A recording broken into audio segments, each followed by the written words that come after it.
తాకట్లో ఉన్న బంగారాన్ని విడిపించి ఆ రోజున మార్కెట్ ధర కట్టి మిగిలిన డబ్బును మీకు అందిస్తుంది కొమ్మూరి గోల్డ్.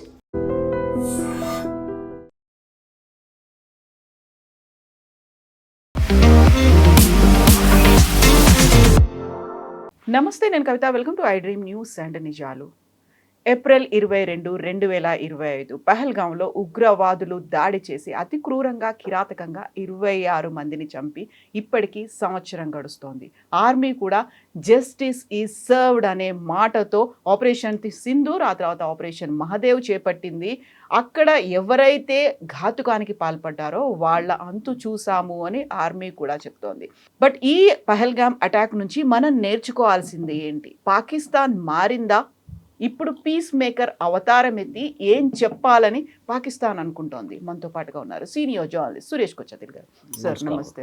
సో 1 year అనగానే మనకు ఆ రోజు జరిగినటువంటి అతి కిరాతకమైనటువంటి సంఘటన ప్రతి ఒక్కరికి మర్చిపోలేనటువంటిది. అందులోనూ కూడా మతం అడిగి మరీ కాల్చి చంపడం, వాళ్ళ పేర్లు అడిగి మరీ చంపడం అనేది ఇప్పటికీ అదే పాకిస్తాన్ తన బుద్ధి మార్చుకున్నట్టు కనిపించట్లేదు. మళ్ళీ 800 మంది ఎదురు చూస్తున్నారు బార్డర్ క్రాస్ చేయడానికి అన్నట్టుగా. అదే పాకిస్తాన్ మళ్ళీ పీస్ మేకర్ అవుతోంది. ఇరాన్ యుద్ధాన్ని ఆపుతాము అనే ఒక మాట చెప్తోంది. ఇది ఇంగ్లీష్లో ఒక సేయింగ్ ఉంది, leopard can never change it's spots అని. అది మీరు పెయింట్ కూడా కొట్ట చేదని చేయొచ్చు, కానీ it never change it's spots. మనం ఇది పెహల్గాం కన్నా ముందు కూడా మనం IC-814 మర్చిపోకూడదు. అది అట్లీస్ట్ మన కంట్రోల్లో లేకుండే. కండహార్లో కూర్చున్న ఒక ప్లేన్లో 200 మంది ప్యాసింజర్స్, దాంట్లో ఒకరిని అజిత్ దోవల్ గారు ముందే చంపేశారు వాళ్ళు ఆ రోజు. అదొక లెసన్ ఉండే మనకి ఆ రోజు జరిగిన దాని ప్రకారం. తర్వాత మనం పాకిస్తాన్లో చేసిన ఆపరేషన్ అంతా దురంధర్ లాంటి సినిమాలు చూసాం. డైరెక్ట్ అండ్ ఇండైరెక్ట్గా మనం చాలా చేసాం. కానీ పెహల్గాం చాలామంది జరిగినప్పుడు ఇమీడియట్గా గవర్నమెంట్ మీద తప్పు పట్టారు. ఆ రోజు మీరు సెక్యూరిటీ ఇవ్వలేదు అక్కడ, అది ఇదని చెప్పి చాలా మటుకు క్రిటిసిజం ఉంటాయి. మన దేశంలో ఆర్మ్చైర్ ఎక్స్పర్ట్స్ చాలామంది ఉన్నారు. ఒక ఇన్సిడెంట్ జరిగిన తర్వాత దాని గురించి క్రిటిసైజ్ చేయడంలో ఎక్స్పర్ట్స్ ఉన్నారు మన మనుషులు. నిర్మలా సీతారామన్ గారు బడ్జెట్ ప్రజెంట్ చేసినప్పుడు ఆ వారం మొత్తం అందరు బడ్జెట్ ఎక్స్పర్ట్ అయిపోతారు. ఏదైనా ఇట్లా ఇన్సిడెంట్ జరిగితే దాన్ని మళ్ళీ IPL వస్తే IPL టైంలో వాళ్ళు క్రికెట్ ఎక్స్పర్ట్స్ అయిపోతారు. ఇంటెలిజెన్స్ అనేది యాక్షనబుల్ ఇంటెలిజెన్స్ ఉండాలి. వర్షం పడుతుందా అంటే పడవచ్చు అని చెప్పేది మన మెట్రలాజికల్ డిపార్ట్మెంట్ వాళ్ళు చెప్తారు. పడితే పడుతుంది, లేకుంటే లేదు, ఒక ప్రాబబిలిటీ ఉంది అంతే. ఇంటెలిజెన్స్ కూడా అంతే. మీకు ఇంటెలిజెన్స్ చాలా సోర్సెస్ నుంచి వస్తుంది. ఒకటి హ్యూమన్ ఇంటెలిజెన్స్ అంటారు, అది ఆర్మీ లాంగ్వేజ్లో హ్యూమింట్ అంటారు, HUMNIT. హ్యూమన్ ఇంటెలిజెన్స్ ఏంటంటే బేసిక్లీ మీరు గ్రౌండ్ లెవెల్లో ఉన్న మనుషులకి ఒక గవర్నమెంట్ ఒక బడ్జెట్ కేటాయిస్తారు, ఆర్మీ కానీ పోలీస్ కానీ వాళ్ళకి. దానికి ఆడిట్ ఉండదు.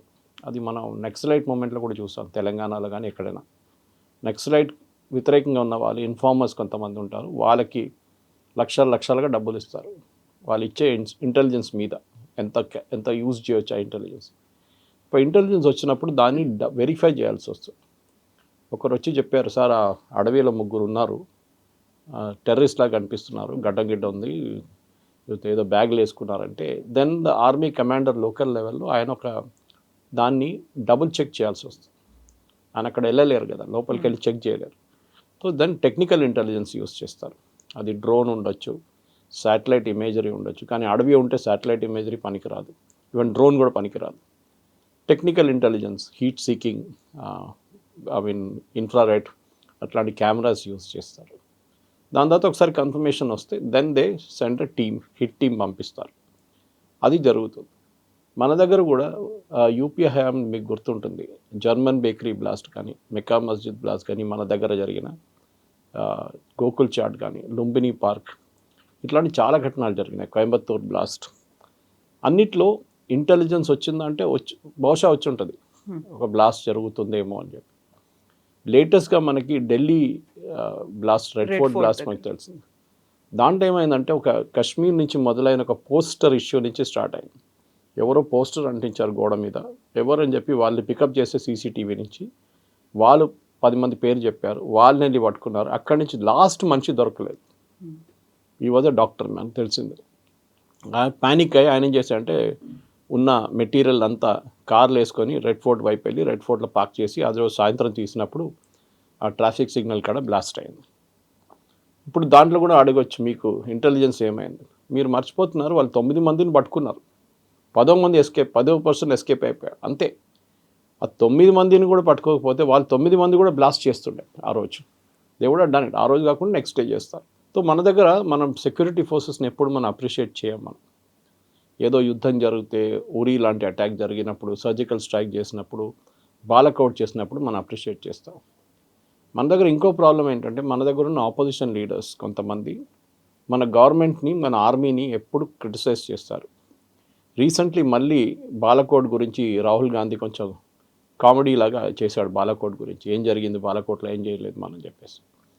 అంటే మీరు మన ఎయిర్ ఫోర్స్ వాళ్ళని ప్రశ్నిస్తున్నారు ఆ రోజు బాలకోట్లో ఏం జరిగింది. మనం ఇప్పుడు ఇరాన్, ఇజ్రాయెల్, అమెరికా యుద్ధం తీసుకోవచ్చు. ఇరాన్ మీద బాంబ్ చేసినప్పుడు ఇజ్రాయెల్ కానీ అమెరికా కానీ, అమెరికాలోని ఆపోజిషన్ లీడర్స్ కానీ, ఈవెన్ ఇజ్రాయెల్లోని ఆపోజిషన్ లీడర్ దాన్ని ఎప్పుడు ప్రశ్నలు అడగలేదు. వాళ్ళు చెప్పారు ఇంతమందిని చంపేసాం, ఖమేనీ పోయారు, Ayatollah that is the supreme leader died, దాంతోపాటు 40 మందిని మేము చంపేసాం కమాండోస్ అన్నారు. మీరు ఎవరైనా ఈ ఆపోజిషన్ లీడర్స్ మీరు వాళ్ళు డెఫినెట్గా అడుగుతారు ఎందుకు చేశారు, ఏం చేశారని చెప్పి వాళ్ళ వైపు నుంచి అడగొచ్చు. But they never asked. ఇజ్రాయెల్లో ఆపోజిషన్ లీడర్ ఎప్పుడు క్యాబినెట్లో కూర్చుంటారు, that is called war cabinet. వాళ్ళ దగ్గర యుద్ధం జరుగుతున్న టైంలో వాళ్ళ opposition leader is part of the cabinet. అంటే అంత కాన్ఫిడెన్షియల్ ఇన్ఫర్మేషన్ ఆయన క్యాబినెట్లో కూర్చున్నప్పుడు డిస్కషన్లో వస్తుంది. కానీ మన దగ్గర రాహుల్ గాంధీని కూర్చోబెడితే ఆయన బయటికి వెళ్ళి ప్రెస్ కాన్ఫరెన్స్ అదే మాట అంటారు. సో ఇంటెలిజెన్స్ అనేది ఒక డబుల్ ఎడ్జ్ సోర్డ్ లాగా యూజ్ చేసుకోవాలి మనం. మనకి 26/11 జరిగినప్పుడు ఆర్వీఎస్ మణి గారిని నేను ఇంటర్వ్యూ కూడా చేశాను చాలాసార్లు. ఆయన రాసిన పుస్తకం కూడా ఉంది, మిత్ ఆఫ్ హిందూ టెర్రర్ అని. దాంట్లో మనకు చాలా క్లియర్గా ఆ రోజు కరాచీ పోర్ట్ నుంచి ఒక బోట్ బయటికి వచ్చిందని పి చిదంబరం గారు పార్లమెంట్లో ఆ రోజు డిసెంబర్లో ఒక స్టేట్మెంట్ ఇచ్చారు, official statement. Next question was, సరే బోట్ కనిపించింది మీరు ఏం చేశారు? కోస్ట్ గార్డ్ని చెప్పాం అండ్ ఇండియన్ నేవీని అలర్ట్ చేశాం. వాళ్ళు ఆ బోట్ని ట్రేస్ చేశారా? ఎస్. దాని తర్వాత ఏమైంది? ఆ బోట్ని వెళ్ళనిచ్చాం మేము. ఇది మనం బేసిక్. ఒక వాచ్మెన్ కూడా ఒక బిల్డింగ్లో ఎవడో సస్పీషియస్ క్యారెక్టర్ బయట తిరుగుతుంటే ఆయన ఓనియరు, ఆయన వెంటబడతారు, ఏం చేస్తాడు, ఎక్కడి దాకా వెళ్తున్నాడు చూడడానికి. ఈ కేసులో 26/11లో డెలిబరేట్లీ మనం ఆ బోట్ని వెళ్ళనిచ్చాం. తర్వాత మనకు తెలిసింది గుజరాత్ వైపు వచ్చి వాళ్ళు ఇంకొక బోట్ని హైజాక్ చేసి అక్కడి నుంచి వాళ్ళు ముంబై వైపు వచ్చారు. చాలా ల్యాప్సెస్ జరిగింది దాంట్లో. Security forces have to be lucky all the time, terrorist has B lucky only once అంటాం. అది చాలాసార్లు అట్లా జరిగింది. మనకు తెలియదు. అజిత్ దోవల్ గారు వాళ్ళ టీం, రా కానివ్వండి, మిలిటరీ ఇంటెలిజెన్స్ కానివ్వండి, ఈవెన్ స్టేట్ ఇంటెలిజెన్స్ కానివ్వండి, వాళ్ళు సక్సెస్ఫుల్గా ఆపిన టెర్రరిస్ట్ అటాక్ చాలా ఉంటుంది, కానీ వాళ్ళు దాని గురించి మాట్లాడరు. అది చాలా మటుకు మనం చూసాం. స్టేట్లో కూడా టెర్రరిస్ట్ అటాక్ ఆపారు, కానీ దాని గురించి ఒక చిన్న హింట్ ఇస్తారు, కానీ ఎగ్జాక్ట్లీ ఏం జరిగిందని ఆ రోజు వాళ్ళు మాట్లాడరు. 26/11 జర్మన్ బేకరీ, సంఝోతా ఎక్స్ప్రెస్, ఇదన్నీ జరిగినప్పుడు కూడా మనం చూసాం చాలా మటుకు గవర్నమెంట్ ఆఫ్ ఇండియా వైపు నుంచి ల్యాప్సెస్ ఉండే ఆ టైంలో. దాని తర్వాత ఆ ల్యాప్సెస్ని మనం సరిదిద్దుకున్నాం చాలా మటుకు. ఒకటి ఫర్ ఎగ్జాంపుల్, ఆ రోజు 26/11 జరిగినప్పుడు ఎన్ఎస్జీని, నేషనల్ సెక్యూరిటీ గార్డ్, అంటే బ్లాక్ క్యాట్ కమాండోస్ మన దగ్గర, వాళ్ళకు ఒక్కటే యూనిట్ ఉండే ఆ టైంలో మానేసార్లో. It is in Haryana, Delhi దగ్గరే. వాళ్ళకి ఢిల్లీ టెక్నికల్ ఏరియా పాలెంకి రావడానికి వాళ్ళకు ఈవినింగ్ ట్రాఫిక్లో గంట సేపు పట్టింది ఆ రోజు. వచ్చిన తర్వాత కూడా వాళ్ళని ఆపెట్టారు సార్, అది ఇంకో స్టోరీ, శివరాజ్ పాటిల్ స్టోరీ ఉంది. కానీ అప్పుడు వాళ్ళకి అర్థమైంది ఏంటంటే ఈ 1 hour ప్లస్ బాంబేకి ట్రావెల్ చేయడానికి ఇంకో 2 hours పట్టింది వాళ్ళకి. ఫైనల్ అక్కడ చేరుకున్నప్పుడు 4 గంటలకు చేరుకున్నారు సాయంత్రం పొద్దున. అప్పుడు దాకా ఆల్మోస్ట్ 150 మందిని చంపేశారు టెర్రరిస్ట్. ఆ రోజు ఒక డిసిషన్ ఏం తీసుకున్నారంటే వీళ్ళ హబ్స్ ప్రతి మేజర్ సిటీలో పెట్టారు. ఎందుకంటే నేషనల్ సెక్యూరిటీ గార్డ్ అనగానే వాళ్ళకి టాక్టికల్ ప్లానింగ్ ఉంటుంది. వాళ్ళు ఫర్ ఎగ్జాంపుల్ బిల్డింగ్ లోపల దూరినప్పుడు ఎట్లా హ్యాండిల్ చేయాలి టెర్రరిస్ట్ అని ట్రైనింగ్ వాళ్ళకు ఉంటుంది. అది మన వైపు నుంచి నేషనల్ సెక్యూరిటీ గార్డ్ కానివ్వండి, మార్కోస్ అని చెప్పి ఆ రోజు ఇండియన్ నేవీది ఒక కమాండో యూనిట్, వాళ్ళు కూడా ఇన్వాల్వ్ అయినారు బాంబేలో ఆ రోజు. So national security gourd unit ప్రతి స్టేట్లో ఇప్పుడు ఉంది. ఇప్పుడు ఆల్ మేజర్ మెట్రోస్, హైదరాబాద్ కానివ్వండి, చెన్నై కానివ్వండి, ముంబై. సో మీ రెస్పాన్స్ టైం తగ్గిపోతుంది. రేపు ఫర్ ఎగ్జాంపుల్ ఇందోర్లో ఒక అటాక్ జరిగితే nearest place can act immediately. అది ముంబై ఉండొచ్చు, హైదరాబాద్ ఉండొచ్చు, ఢిల్లీ ఉండొచ్చు, దే కెన్ ఇమ్మీడియట్లీ. అండ్ వాళ్ళ కోసం డెడికేటెడ్గా ఎయిర్ క్రాఫ్ట్ పెట్టుకున్నారు ఇప్పుడు.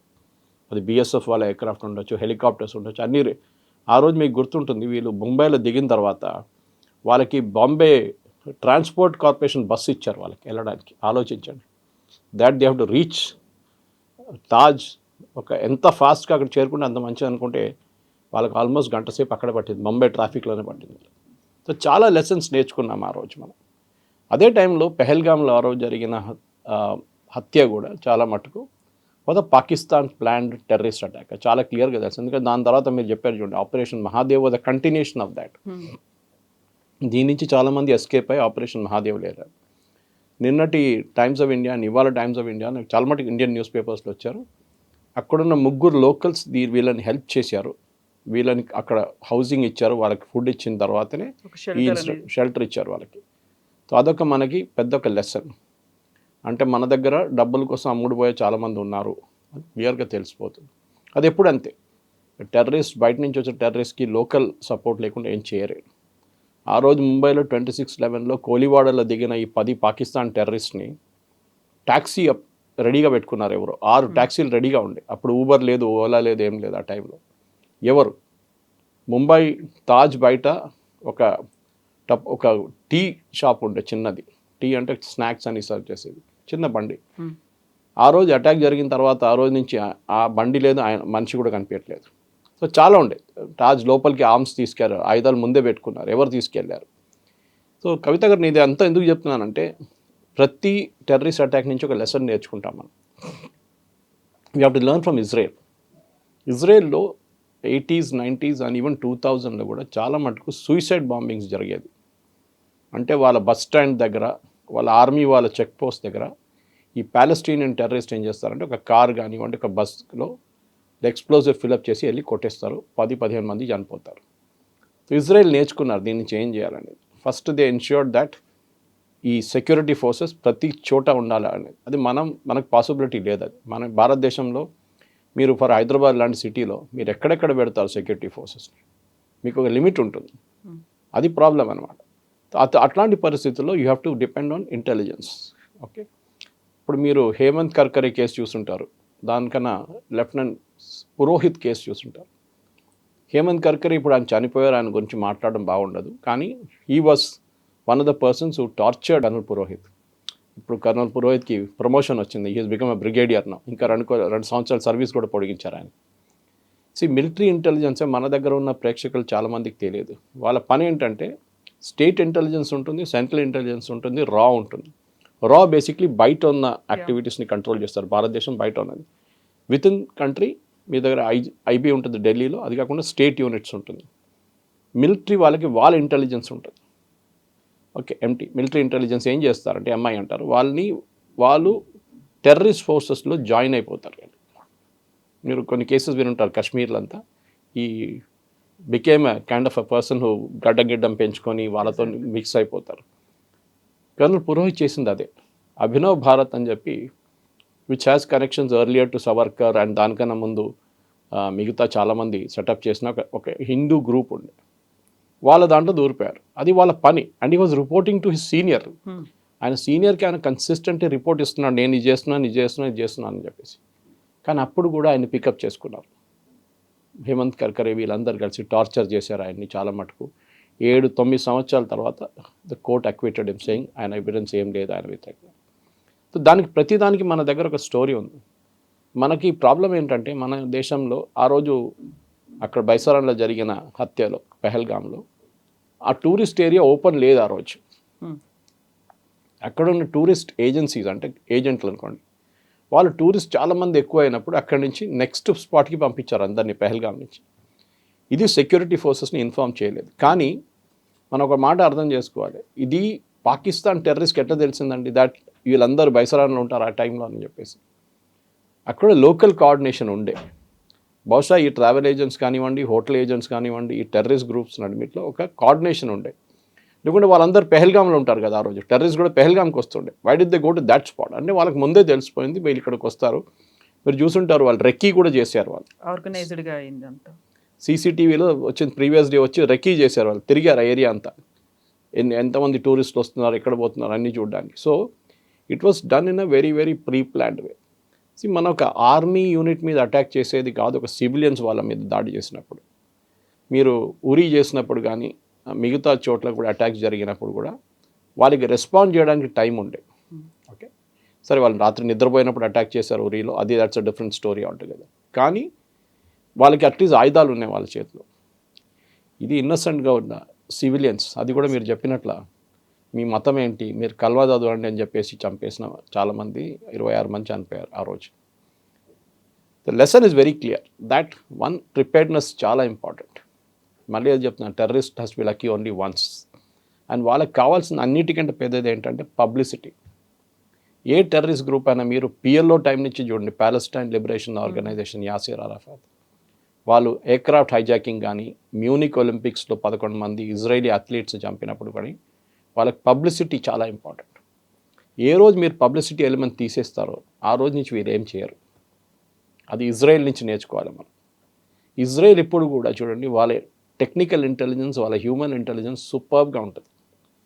మీరు కేసెస్ చెప్పుకుంటే ఇజ్రాయెల్ చాలా ఉన్నాయి అట్లాంటిది. లాస్ట్ మనం గుర్తు చేయాల్సిన యహ్యా సిన్వార్ కానివ్వండి, మిగతా హమాస్ యాక్టివిస్ట్ని అందరినీ ఎట్లా చంపారు. దెన్ రీసెంట్గా ఈ ఆపరేషన్ మొదలైనప్పుడు వాళ్ళ రీసెంట్ దాంట్లో సుప్రీం లీడర్ని ప్లస్ 40-40 కమాండర్ని చంపారు. ఇంటెలిజెన్స్ ఎక్కడి నుంచి వస్తుంది వాళ్ళకి? వాళ్ళు కల్టివేట్ చేస్తారు వాళ్ళు. నిన్న Israel Mossad chief, farmer Mossad chief, ఇది లీడ్ చేసిన ఒక మనిషి, his name is mentioned only S M. ఆయన ఇరాన్లో ఆ రోజు చేసిన ఆపరేషన్లో ఆయనకి ఏదో జరిగింది, చనిపోయారు ఆయన. ఆయన గురించి నిన్న ఒక మెమోరియల్ సర్వీస్ పెట్టారు వితౌట్ నేమింగ్ హిమ్. అంటే వాళ్ళు అంత ఇంపార్టెన్స్ ఇస్తారు ఇంటెలిజెన్స్ కోసం. మన దగ్గర I think the main thing we lakh at the state level is intelligence. ఇప్పుడు మన తెలంగాణలో చెప్తే మీరు, మన ఎస్ఐబి ఉంటే ఇక్కడ, వాళ్ళు నెక్సలిజం వైపు చాలా మటుకు చూస్తారు, చెక్ చేస్తారు, వాళ్ళ మీద ఒక ఇన్ఫర్మేషన్ ఉంది. కానీ అట్ లోకల్ లెవెల్ ఇంకా మనకు చాలా ఇంప్రూవ్ చేయాల్సి ఉంది, ఎస్పెషలీ టెక్నికల్ ఇంటెలిజెన్స్ అన్నమాట. అది మనం చేయాల్సింది. వాళ్ళకి దానికోసం కావాల్సిన ఎక్విప్మెంట్ కావాల్సి వస్తుంది. మీరు పెగసస్ గురించి వినుంటారు, ఇజ్రాయలీ సాఫ్ట్వేర్ ఒకటి చాలా పెద్ద కాంట్రవర్సీ క్రియేట్ చేసింది. అది ఇదంతా మనకు కావాల్సింది. ఒక దేశం అట్ ద సేమ్ టైం మనం ఒక పోలీస్ స్టేట్గా మారకూడదు. అదొకటి ఉంది, ఎప్పుడైనా చెప్తుంటారు చూడండి, we should not become a police states. మనం రష్యా కాదు, నార్త్ కొరియా కాదు అని చెప్తారు, కరెక్టే అది. కానీ మన మీద ఆమ్నీ ప్రెసెంట్ ఎప్పుడు పాకిస్తాన్ మన వైపు ఒక నిఘా ఉంటుంది.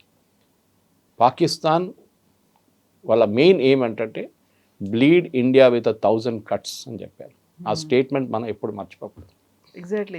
ఇంత జరిగింది, ఆ తర్వాత పాకిస్తానే మోస్ట్ ఎఫెక్టెడ్ కంట్రీగా కూడా ఐడెంటిఫై చేశారు, టెర్రరిజంతో ఎక్కువ ఎఫెక్ట్ అయింది అనేది. అక్కడి నుంచే బోల్డ్ అంతమంది ఒక ఫ్యాక్టరీ లాగా బయటకు వస్తున్నారు అనుకున్నప్పుడు, బార్డర్ని క్రాస్ చేయడానికి కావచ్చు, వీటన్నిటితో రెడీగా ఉన్నారు అనుకున్నటువంటి అదే పాకిస్తాన్ ఇప్పుడు మళ్ళీ ఇంకొక అవతారం ఎత్తింది. అంతకుముందు ఈ మా యుద్ధాన్ని ఆపింది మీరే, మీకు నోబెల్ పీస్ ప్రైజ్ ఇవ్వాలి అనేటువంటి అనౌన్స్మెంట్ వచ్చింది.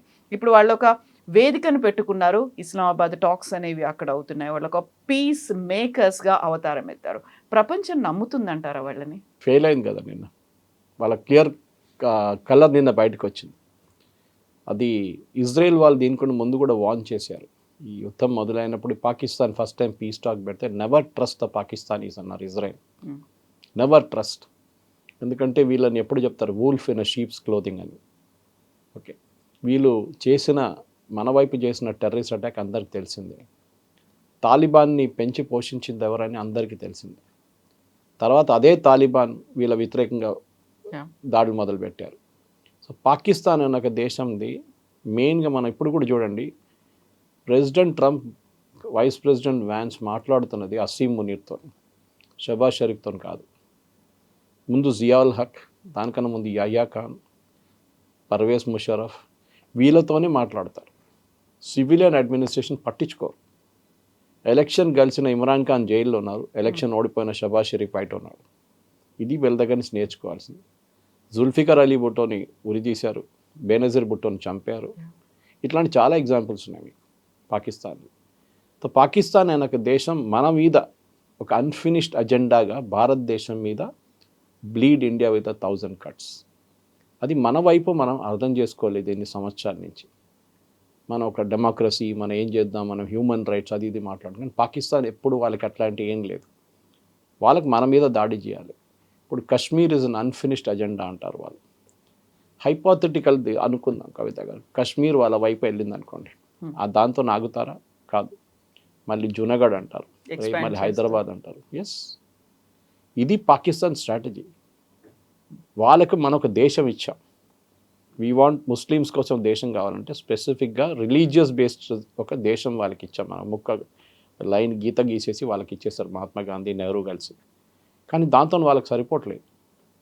వాళ్ళకి భారతదేశం ఒక సక్సెస్ఫుల్ నేషన్గా, ఒక డెమోక్రసీగా మారింది, వాళ్ళకి ఇంకా తట్టుకోలేకపోతున్నారు వాళ్ళు. Pakistan is a failed state, మనందరూ తెలిసింది. ఎకనామికలీ ఫెయిల్డ్ వాళ్ళు, పొలిటికలీ వాళ్ళు ఫెయిల్ అయినారు. ఇప్పుడు చూడండి, అప్పు తీసుకొని వాళ్ళు లోన్ కడుతున్నారు.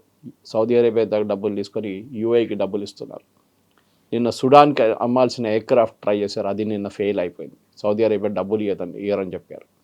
సో పాకిస్తాన్ని మనం ఎప్పుడు గుర్తుపెట్టుకోవాలి, పాకిస్తాన్ని ఇంటర్నేషనల్ లెవెల్లో వాళ్ళని ఐసోలేట్ చేయాలి. ఇన్ఫ్యాక్ట్ ఇవాళ పొద్దున్న నేను లేవంగానే ఫస్ట్ ట్వీట్ అదే చేశాను అసీం మునీర్ గురించి. The master mind behind Pahalgam attack is now being touted as a peace maker. అది మనం ఇంటర్నేషనల్ లెవెల్లో ఎక్స్పోజ్ చేయాలి. మన దగ్గర ఉన్న ప్రతి భారతీయుడిది responsibility, even within India and outside India. That should expose Asim Munir how Pahalgam కాదు, చాలా మటుకు అటాక్స్కి, because he was ISI chief before this. ప్రతి దాడిలో కూడా ఇట్లాంటి మనుషులు చేయాలి. కార్గిల్లో మన అందరూ తెలిసిందే కవిత గారు, మీకు గుర్తుంటుంది. కార్గిల్ జరిగినప్పుడు పర్వేజ్ ముషరఫ్ ఏమన్నారు, నాకు తెలియదు, జరిగిందా అన్నారు. షరీఫ్ కూడా అదే అన్నారు ఆ టైంలో, జరిగిందా నాకు తెలియదే. తర్వాత అన్నారు, ఆర్మీ నా దగ్గర నుంచి ఇదంతా దాచిపెట్టారు, పాకిస్తాన్ ఆర్మీ అని. పాకిస్తాన్ సైనికులు చనిపోయినప్పుడు మన వైపు బాడీ తీసుకెళ్ళండి రా అంటే తీసుకెళ్ళలేదు వాళ్ళు. ఏ ఆర్మీ అయినా వాళ్ళ ఆర్మీ అంటే ఆర్మ్ ఫోర్సెస్ అనుకోండి, వాళ్ళ సోల్జర్స్ డెడ్ బాడీని వాళ్ళు ఇడవరు, తీసుకెళ్తారు ఏ స్టేట్లో ఉన్నా కానీ.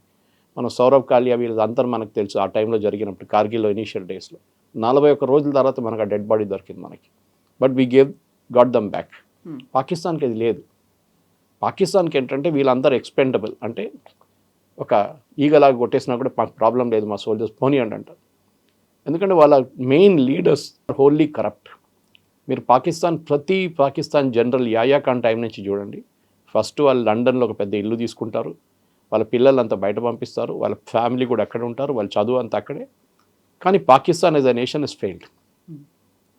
మన భారతదేశంలో పావర్టీ లేదని కాదు చెప్పట్లేదు, మన దేశంలో కూడా ఇన్ఈక్వాలిటీ లేదని కాదు. కానీ యాజ్ అ డెమోక్రసీ మీరు కంపేర్ చేస్తే యాపిల్ టు యాపిల్ మనం ఎక్కడో ఉన్నాం. ఎకనామికల్ చూడండి, మన దగ్గర మన ఫారిన్ ఎక్స్చేంజ్ 700 బిలియన్ ఉంటే వాళ్ళ దగ్గర 22 బిలియన్ ఉంది ఇప్పుడు, అంతే. సో యాజ్ అ నేషన్ మనం ఏం నేర్చుకోవాలంటే, పాకిస్తాన్ ఇది ట్రై చేస్తారు కవిత గారు. మీరు ఒక రెస్పెక్టబిలిటీ రావాలంటే ఏం చేస్తారు, ఒక దొంగ కూడా ఒక ప్రాఫిట్గా మారిపోతారు. అదే జరుగుతుంది ఇక్కడ. ఒక పెద్ద రిలీజియస్ లీడర్ అయిపోతారు దొంగ కూడా కావాలని చెప్పేసి. మనతో చాలా ఎగ్జాంపుల్స్ ఉన్నాయి అట్లా. ఓకే, ధీరేంద్ర బ్రహ్మచారి టైం నుంచి ఎగ్జాంపుల్స్ మీద ఎగ్జాంపుల్స్ వస్తుంది మీకు. సో అది ఎప్పుడు అంటారు, politics is the last refuge for a scoundrel అంటారు. అట్లనే ఇది కూడా సేమ్ థింగ్.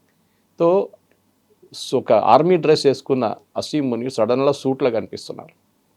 సిరియాలో అల్ఖైదా టెర్రరిస్ట్ గ్రూప్కి $10 మిలియన్ రివార్డ్ ఇచ్చిన మనిషిని అమెరికా ఇప్పుడు సూట్ వేయించి ఆయన వైట్ హౌస్ పిలిపించి ఆయన సిరియన్ ప్రెసిడెంట్గా ప్రఖ్యాపించారు. సో ఇప్పుడు జేడీ వ్యాన్స్ ఫస్ట్ ఫేజ్లో అయినటువంటి పీస్ టాక్స్ కోసం వచ్చినప్పుడు పాకిస్తాన్ ఒక నార్వే నుంచి వచ్చినటువంటి మోస్ట్ వాంటెడ్ క్రిమినల్ ఆయన అక్కడ ఉన్నాడు అనేది. ఇప్పుడు ఇవాళ చూడండి, ఇవాళ పొద్దున డిస్కషన్, నేను పొద్దున ఒక 6 గంటల నుంచి వింటున్నాను డిస్కషన్ ఏం జరిగింది. Are we speaking to the right people అని యుఎస్ వాళ్ళు అడుగుతున్నారు. ఇప్పుడు అంటే మీకు తెలియదా మీరు ఎవరితో మాట్లాడుతున్నారని? మీకు తెలియదా అబ్బాస్ అగార్చి ఎవరు, పెస్కేషియన్ ఎవరు, వాళ్ళ గలిబాఫ్ ఎవరు మీకు తెలియదా? మీకు లేదు. వాళ్ళ నడిమిట్లో కోఆర్డినేషన్ లేదు. వాళ్ళ ఐఆర్జీసీ సపరేట్, వీరు separate. IRGC chief Qasem Soleimani close friend ఇదే అసీం మునీర్ ఉండే, అమెరికా చంపిన కాసిం సులేమానీ. అప్పుడు మీకు తెలియదా who is this character Asim Munir అని? అసీం మునీర్ని వాడుకుంటున్నారు ఇరాన్, అది మర్చిపోతున్నారు పాకిస్తాన్. ఇదే Asim Munir rare earths deal కోసం యుఎస్ ప్రెసిడెంట్కి మొత్తం వాళ్ళ ఏరియా అంతా అప్పగించేశారు. దానికోసం is very close to him. అమెరికాకు ఒక కాన్సెప్ట్ ఉంది కవిత గారు, వాళ్ళు ఒక మనిషిని వాడుకొని కరివేపాకులాగా పక్కన పడేస్తారు. చాలా ఎగ్జాంపుల్స్ ఉన్నాయి అట్లా. మీ తాలిబాన్ చూడండి. ఫస్ట్ ఆఫ్ ఆల్ ఒక టైంలో తాలిబాన్ని రష్యాని ఎక్కడి నుంచి ఓడించడానికి వాళ్ళు తీసుకున్నారు. దాని తర్వాత తాలిబాన్ వాళ్ళ వ్యతిరేకంగా వచ్చేసారు. అప్పుడు అల్ఖైదా వచ్చారు. అల్ఖైదాని కొట్టడానికి తాలిబాన్ వాడుకున్నారు. తర్వాత తాలిబాన్ వచ్చి మళ్ళీ వీళ్ళ మీద కొట్టారు, వీళ్ళందరూ పారిపోయారు పాకిస్తాన్ నుంచి, అంటే ఆఫ్ఘనిస్తాన్ నుంచి. ఇది వీళ్ళ అమెరికాది కన్సిస్టెంట్ పాలసీ. ప్రతి దేశంలో వాళ్ళు వెళ్తే దే విల్ యూస్ ఆ లీడర్ని యూస్ చేస్తారు, దాని తర్వాత వాళ్ళని పక్కన పడేసి వెళ్ళిపోతారు. అది మనకు జియావుల్ హక్ తీసుకోండి, క్లాసిక్ ఎగ్జాంపుల్ జియావుల్ హక్. జియావుల్ హక్ని ఎంత బాగా వాడుకున్నారు ఆఫ్ఘనిస్తాన్ దాంట్ క్రైసిస్ టైంలో. అమెరికా డబ్బులు అయితే విపరీతంగా ఇచ్చారు వాళ్ళకి, బిలియన్స్లో ఖర్చు పెట్టారు. లాస్ట్ ఏం జరిగింది, when Zia-ul Haq started threatening America, వాళ్ళని థ్రెటన్ చేయడానికి మొదలుపెట్టినప్పుడు ఏం చేశారు, ఆయన ఒక రోజు పెషావర్ నుంచి వస్తున్నప్పుడు అక్కడ మ్యాంగోస్ ఏరియా అది, ఆ మ్యాంగో దాంట్లో ఒక పెద్ద క్రేట్లో బాంబులు పెట్టి ఆ ఎయిర్క్రాఫ్ట్ని పేల్చేశారు in the air. Ziaul Haq దాంట్లో చనిపోయారు. లెసన్ అది, that they will do this. కానీ ఇప్పుడున్న జంట చూడండి, నిన్న రాత్రి మొన్న పొద్దున ప్రెసిడెంట్ ట్రంప్ ఆయన రెగ్యులర్ ట్రూత్ సోషల్లో కొడుతూనే ఉంటారు గంటకి ఒకటి. Now time he's come for Asim Munir to deliver. అంటే ఒక థ్రెట్ లాగా, ఇన్ని రోజులు నీతో మేము ట్రస్ట్ చేసాము, ఇప్పుడు ఇరాన్ వాళ్ళని కూర్చోబెట్టి చేసి చూపించండి, చేయకపోతే అంతే సంగతి నీది కూడా. సో అమెరికా అంతే చాలా clear, my good friend Asim Munir అని అన్నీ చెప్తారు ఆయన. ఈవెన్ మోదీ గారి గురించి చెప్తారు కదా, is my very good friend. America they are very transactional people, especially Trump. ఆయన ఒక రియల్ ఎస్టేట్ అని చూడండి, ఎప్పుడు అగ్రిమెంట్ అని చెప్పారు, we will sign this agreement అని ఎప్పుడు, we have do this deal అంటారు. That's a typical business language. ఈ డీల్ సైన్ చేయబోతున్నాయి, బిల్డింగ్ కట్టడానికి ఉన్న డీల్, ఈ ల్యాండ్ డీల్ మనం సైన్ చేయబోతున్నాం, అదే వాళ్ళ లాజిక్ ఉందన్నమాట. సో మనం పాకిస్తాన్ వైపు నుంచి ఎప్పుడు ఇంగ్లీష్లో అంటారు, we should never let our guard down. Pakistan మారరు, నో మ్యాటర్ వాట్. మన దగ్గర అమన్ కి ఆశా, మన దగ్గర చాలామంది జర్నలిస్ట్, నాకు ఇప్పుడు కూడా గుర్తుంది, పాకిస్తాన్ తీసుకెళ్ళి వాళ్ళని మొత్తం ఒక వారం 10 రోజులు తిప్పి అక్కడ వాళ్ళకి బిర్యానీ తినిపించి వాళ్ళకి పాకిస్తానీ గిఫ్ట్స్ ఇచ్చి పంపించిన చాలామంది జర్నలిస్ట్ మన దగ్గర ఉన్నారు. ఇప్పుడు కూడా ప్రో పాకిస్తాన్ ఆర్టికల్స్ రాస్తారు వాళ్ళు. అమన్ కి ఆశా, పాకిస్తాన్లో ఉన్న ప్రజలంతా మనలాగానే పాకిస్తాన్ ఆర్మీ ఇట్లా ఉన్నారు, మనం ఏం చేయాలని చెప్తారు. నో సారీ, మీరు హమాస్ అండ్ గాజాలో ఉన్న సివిలియన్స్ లాగానే ఇది కూడా. ఆ రోజు ఇజ్రాయెల్ మీద దాడి చేసినప్పుడు October, it was civilians of Gaza, వాళ్ళు తోడు వెళ్ళారు, హమాస్ తోడు, వాళ్ళు కూడా చంపారు చాలామంది, కిడ్నాప్ చేసి తీసుకొచ్చారు. సో మీరు సివిలియన్స్ని మీరు సపరేట్ చేయకండి Pakistan, they are as much.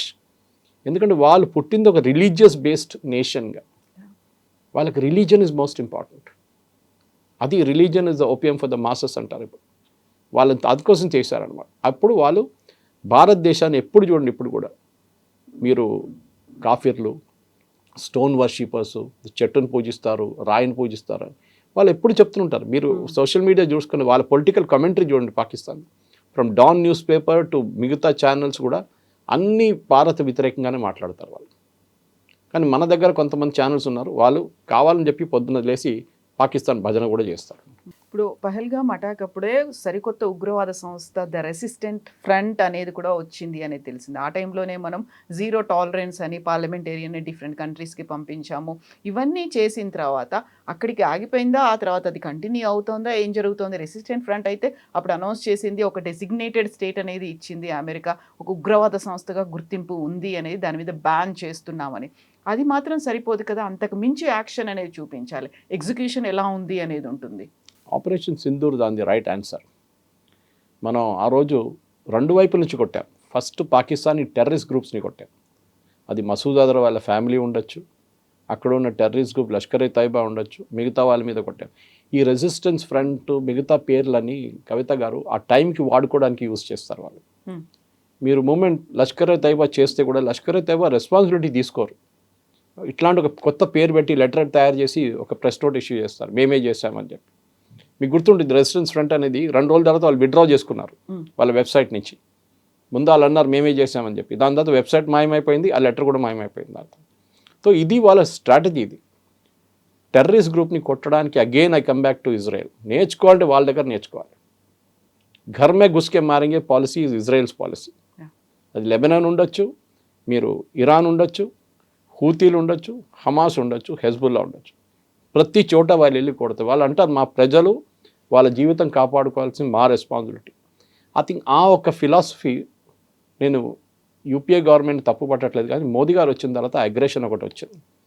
అప్పుడు దాకా మనం ఎన్నిసార్లు మనం కొడితే కూడా ఆ పోతే ఏం పోయిందిలే, మహాత్మా గాంధీ ఫిలాసఫీ కదా, మనం ఒక చెంప కొడితే ఇంకో చెంప చూపు. ఇప్పుడు లేదు, ఘర్మే గుస్కే మారే. మా చెంప మీద కొడితే నిన్ను కొట్టేస్తారు అంతే, ఫినిష్డ్. ఆ పాలసీ మనకు ఉండాలి, భయం ఉండాలి వాళ్ళకి. I think that lesson is more or less very important మనకి. అది జరిగింది కూడా, మీరు చూసుంటారు. సింధూర్ తర్వాత ఆ రోజు మోదీ గారు చెప్పారు, ఆపరేషన్ సింధూర్ పాజ్ చేశాం, వీ డిడ్ంట్ స్టాప్ ఇట్. ఏ రోజు మా మీద మళ్ళీ దాడి చేస్తారో ఆ రోజు ఎగ్జాక్ట్ 1 year అయింది. రేపు జరిగింది అనుకోండి, మీరు చెప్పినట్లు చాలామంది వెయిట్ చేస్తున్నారు అవతలని చెప్పి, we will hit and we should expose the Pakistani establishment.